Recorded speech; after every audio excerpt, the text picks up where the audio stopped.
Good afternoon. This is Sarah Honeydew for J&S Biblical Productions, April 2nd, 1790.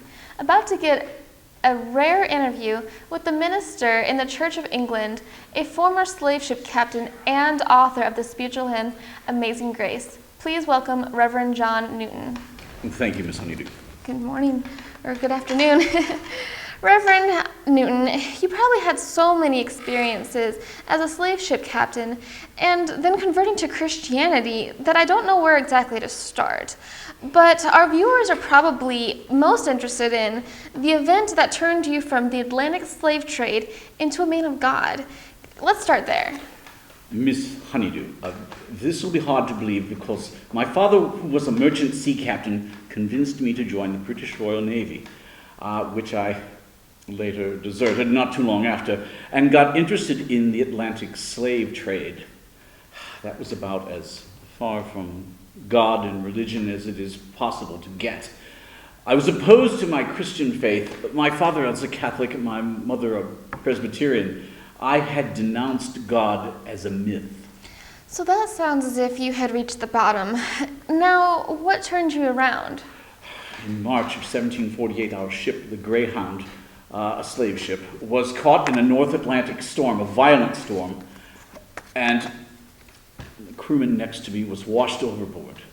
The animals were lost in the sea, we had no drinking water, and we had a huge hole in the bow. I said to the captain, if this will not do, then may the Lord have mercy on us. 2 weeks later, when the battered ship was tied up in Lough Swilly, Ireland, those words uttered in a moment of despair were still with me.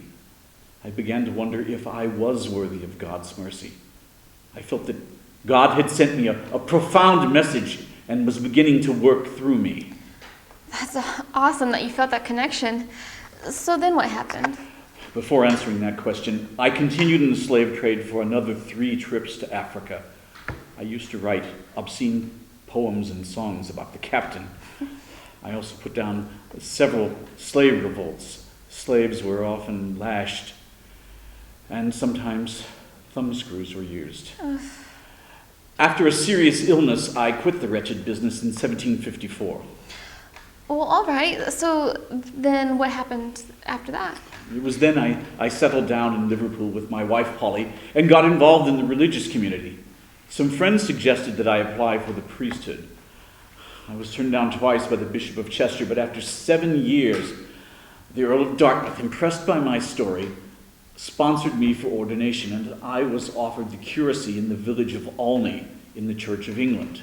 It was there I met the poet, William Cowper, and collaborated with him on a book of hymns in which Amazing Grace first appeared in print. This was how I described my relationship with God. Yes, and I definitely want to get to that. But first, before we hear the story of Amazing Grace, did you have any regrets about your years in the slave trade? Yes, absolutely. After my preaching was so popular, I regretted my involvement in the trade. After I became the rector of St. Mary, Woolnoth, my advice was sought by many people, including a member of Parliament, William Wilberforce, who was thinking of leaving politics to go into the ministry.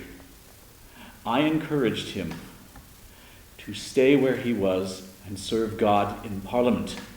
He took my advice and spent the rest of his life working toward the abolition of slavery.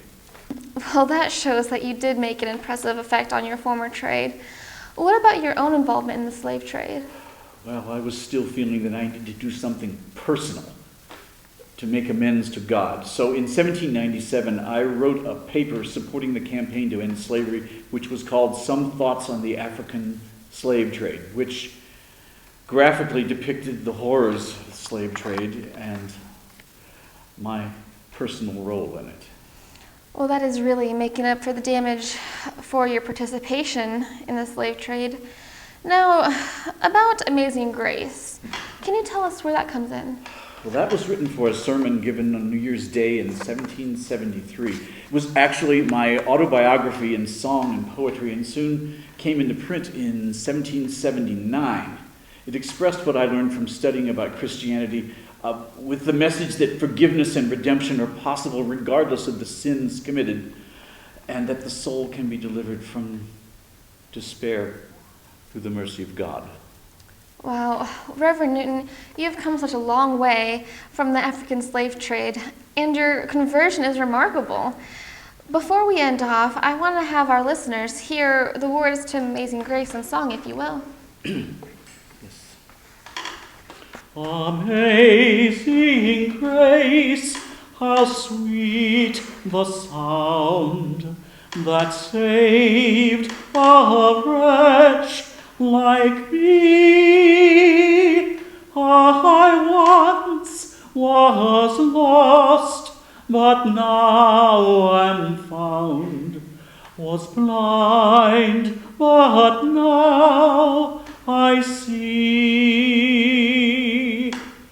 'Twas grace that taught my heart to fear, and grace my fears relieved. How precious did that grace appear the hour I first believed. Through many dangers, toils, and snares, I have already come. 'Tis grace hath brought me safe thus far, and grace will bring me home. The Lord has promised good to me. His word my hope secures. He will my shield and portion be, as long as life endures.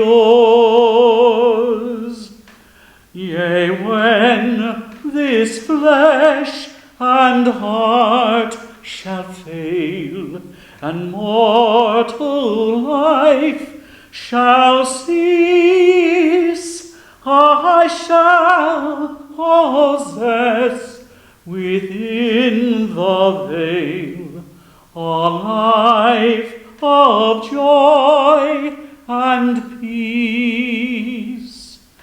When we've been there 10,000 years, bright shining as the sun, we've no less days to sing God's praise than when we first begun.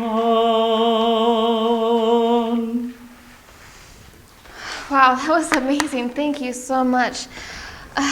Reverend Newton's story is an illustration of the parable of the prodigal son in Luke chapter 15, verse 11 through 32, when the father says, "For this son of mine was dead and is alive again. He was lost and is found." Also, a similar thread of meaning can be found in the lost sheep in Luke 15, verse 2 to 7. This is Sarah Honeydew for JNS Biblical Productions saying good afternoon.